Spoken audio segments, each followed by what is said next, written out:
جب حضرت عثمان غنی رضی اللہ تعالیٰ عنہ کا محاصرہ کر لیا گیا اور یہ خلافت کا آخری آپ کا دور ہے، 82 سال کی عمر تھی اس وقت آپ کی، اور یہ تاریخ کا دردناک باب ہے کہ حضرت عثمان غنی پر 40 دن تک پانی بند رہا۔ وہ ایک منصوبہ تھا، 3 لوگ 3 مختلف شہروں سے چلے، مصر سے، کوفے سے اور بصرے سے، 1000 آدمی لے کر، اور مدینہ المنورہ میں پہنچ کر کے حضرت علی المرتضیٰ سے ملے، ام المومنین سیدہ عائشہ سے ملے، کبار اصحاب سے ملے۔ تو جو انہوں نے کہا تو انہوں نے ان کو کہا کہ نہیں، ایسی کوئی بات نہیں، فہمائش کر کے واپس بھیج دیا۔ حضرت عثمان غنی رضی اللہ تعالیٰ عنہ پر اقربا پروری کا الزام عائد کیا تھا، تو انہوں نے کہا کہ کوئی ایسی بات نہیں ہے۔ پھر یہ تھا کہ آپ نے کم عمر گورنر، کم عمر لوگ مقرر کیے، تو حضرت عثمان نے کہا کہ حضرت اسامہ بھی تو کم عمر تھے، حضور نے ان کو اگر مقرر کیا ہے تو یہ تو مثال ہمارے سامنے موجود ہے، لیکن یہ ایک منصوبہ تھا، اس منصوبے کے تحت یہ 3 جگہوں سے لوگ آئے تھے۔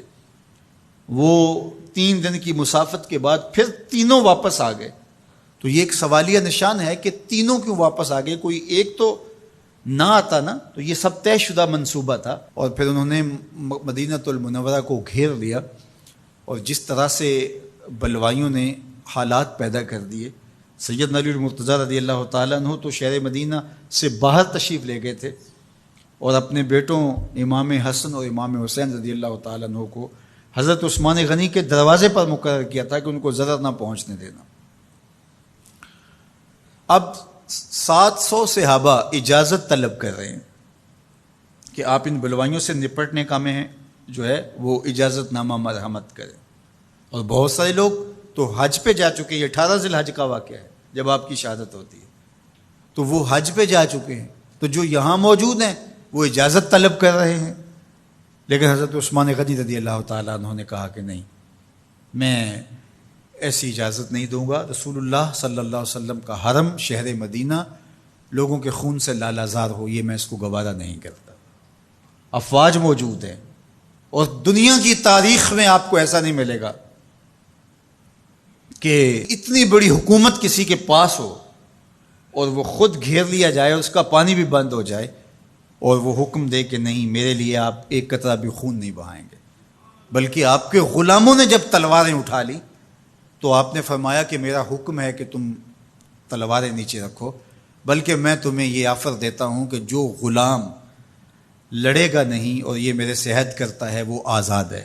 حضرت ابو ہریرہ رضی اللہ تعالیٰ عنہ، حالانکہ یہ پڑھنے پڑھانے والے لوگ تھے، تعلیم و تعلم سے ان کا تعلق تھا، لیکن وہ بھی تلوار لے کے حضرت عثمان غنی کے دفاع میں آ گئے، لیکن حضرت ابو ہریرہ رضی اللہ تعالیٰ عنہ کو بھی حضرت عثمان غنی روک دیتے۔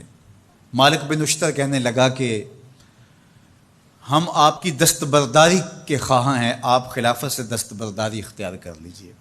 تو حضور علیہ الصلوۃ والسلام کے اس جانثار صحابی نے، حضرت عثمان غنی نے فرمایا یہ نہیں ہو سکتا۔ دستبردار کیوں نہیں ہوئے؟ لگتا تھا یہ سب سے زیادہ آسان تھا، لیکن حضور نے ارشاد فرمایا تھا، اے عثمان، تمہیں اللہ ایک قمیض پہنائے گا، لوگ اس کو اتارنا چاہیں گے، تم کبھی نہ اتارنا۔ تو اس سے مراد خلافت کی قمیض ہے، اور ان کی شہادت کی خبر بھی اللہ کے محبوب علیہ السلام نے دی تھی، اور اگر آپ دستبردار ہو جاتے تو یہ ایک کھلونا بن جاتا، بازیچہ بن جاتی خلافت۔ چند آدمیوں کے پریشر سے خلافت سے دستبرداری کرنا پڑتی۔ اچھا، ایک یہ سوال بھی پیدا ہوتا ہے، چند باغی تھے، ان کو کس طرح کچل دیا جاتا؟ لیکن حضرت عثمان غنی یہ نہیں چاہتے تھے۔ ایک تو یہ کہ مدینے کی حرمت پامال نہ ہو، اور دوسرا پورے عالم اسلام کو آگ لگانے کا جو منصوبہ تھا، 3 مختلف شہروں سے 1000 آدمی لایا گیا ایک منصوبے کے تحت، اور انہیں لاشیں چاہیے تھیں، اور جو ان کے پیچھے کام کر رہے تھے نادیدہ ہاتھ، ان کا منصوبہ یہ تھا کہ یہاں سے مختلف سمتوں میں، یہ تینوں شہر مختلف سمتوں میں تھے، تینوں سمتوں میں جب لاشیں جائیں گی تو پورے عالم اسلام کو ہم جو ہے وہ خانہ جنگی کی آگ میں دھکیل سکیں گے۔ تو حضرت عثمان غنی ان سازشوں سے آگاہ تھے، تو سب سے اہون اور آسان یہ تھا کہ قربانی پیش کر دی جائے، اور پھر انہوں نے سن بھی رکھا تھا کہ 2 شہید ہیں، شہید تو انہوں نے بہرحال ہونا ہے، تو لہٰذا میں خلافت سے دستبردار بھی نہیں ہوں گا، اور شہر مدینہ کی حرمت بھی پامال نہیں ہونے دوں گا۔ اور تیسری بات یہ ہے کہ میں خود مظلوم شہید کر دیا جاؤں، تو وہ آپ نے یہ گوارا کر لیا۔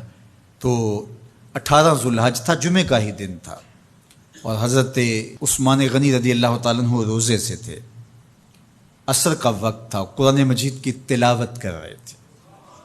حضرت امام حسن، امام حسین اور حضرت عبداللہ بن زبیر اور دیگر لوگ آپ کے دروازے پہ پہرا دے رہے تھے، لیکن باغی پچھلے گھر سے دیوار پھلانگ کے آپ کے گھر میں داخل ہوئے اور تلوار سے وار کیا۔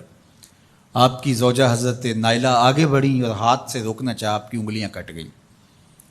پھر دوسرا وار کیا تو حضرت عثمان غنی رضی اللہ تعالیٰ عنہ کا دایاں ہاتھ کٹ کے گر گیا۔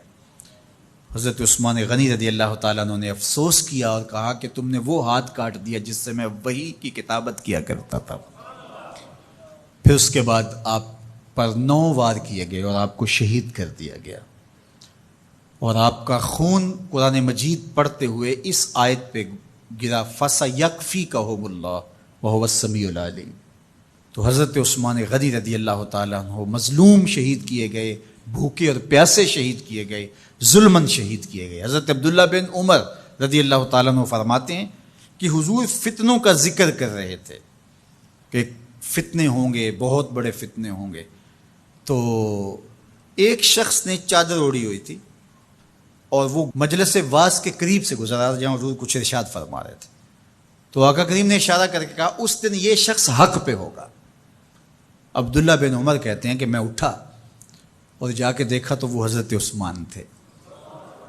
تو میں نے حضرت عثمان کے چہرے کو پکڑ کے تھوڑا سا حضور کی جانب کیا اور میں نے کہا حاذا، حضور یہ؟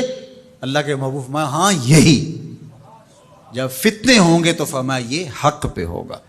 تو حضرت عثمان غنی رضی اللہ تعالیٰ عنہ حق کی راہوں کے مسافر، جنہیں حضور کی زبان سے شہید کہا گیا، اور شہید کسی کا انجام ہوتا ہے، تو حضور نے فرمایا یہ شہید ہوگا۔ شہید وہی ہوتا ہے جو بحالت ایمان اس دنیا سے راہ خدا میں اپنی جان قربان کرے۔ فرمایا فَإِنَّمَا عَلَيْكَ نَبِيٌّ وَصِدِّيقٌ وَشَهِيدَانِ، اے پہاڑ رک جا، تو جانتا نہیں تیرے اوپر اللہ کا ایک نبی ہے، ایک صدیق ہے اور 2 شہید ہیں۔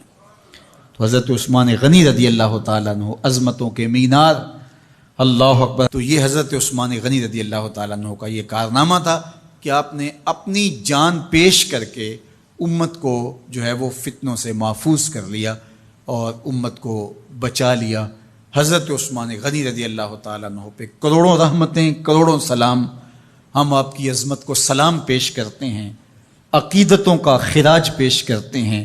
حضور کی خدمت میں ایک جنازہ لایا گیا اور حضور سے عرض کی گئی حضور اس شخص کا جنازہ پڑھا دیجئے، تو حضور نے انکار کر دیا، کہا میں جنازہ نہیں پڑھاؤں گا۔ تو صحابہ نے عرض کیا یا رسول اللہ کبھی ماضی میں ایسا نہیں ہوا، جب بھی کوئی جنازہ لایا جاتا ہے تو آپ جنازہ پڑھا دیتے ہیں اور آپ نے آج انکار کر دیا ہے؟ تو فرمایا یہ شخص میرے عثمان سے بغض رکھتا تھا اور اس کو اللہ نے بھی اپنی رحمتوں سے محروم کر دیا ہے۔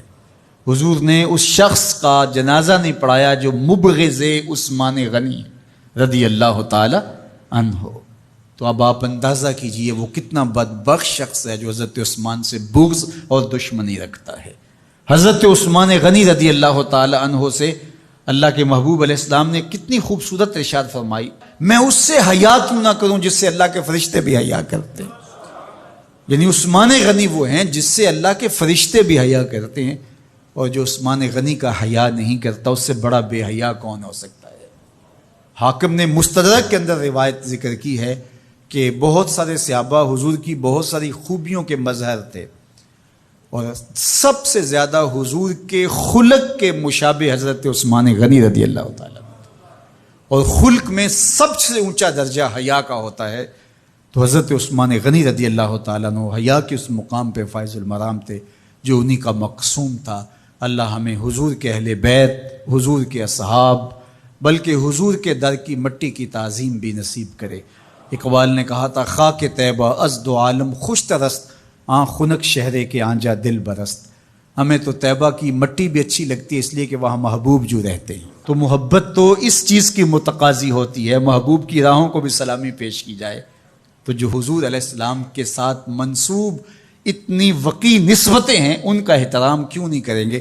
تو حضرت عثمان غنی تو داماد رسول ہیں، حضرت عثمان غنی تو ذو النورین ہیں، حضرت عثمان غنی تو حضور علیہ الصلوۃ والسلام کے محبوب اور حضور علیہ الصلوۃ والسلام کے پیارے ہیں، ان کو جنت کی بشارت دی گئی ہے، عشرہ مبشرہ میں سے ہیں، 4 جلیل القدر خلفاء میں ان کا نام شامل ہے، اور پھر حضور کی 2 صاحبزادیاں ان کے نکاح میں آقا کریم نے ان کو شہید خود قرار دیا، اور میرے اور آپ کے آقا و مولا نے کہا آج کے بعد کوئی عمل عثمان کو نقصان نہیں دے گا، اور کہا عثمان سے میں حیا کیوں نہ کروں، اس سے اللہ کے فرشتے بھی حیا کریں۔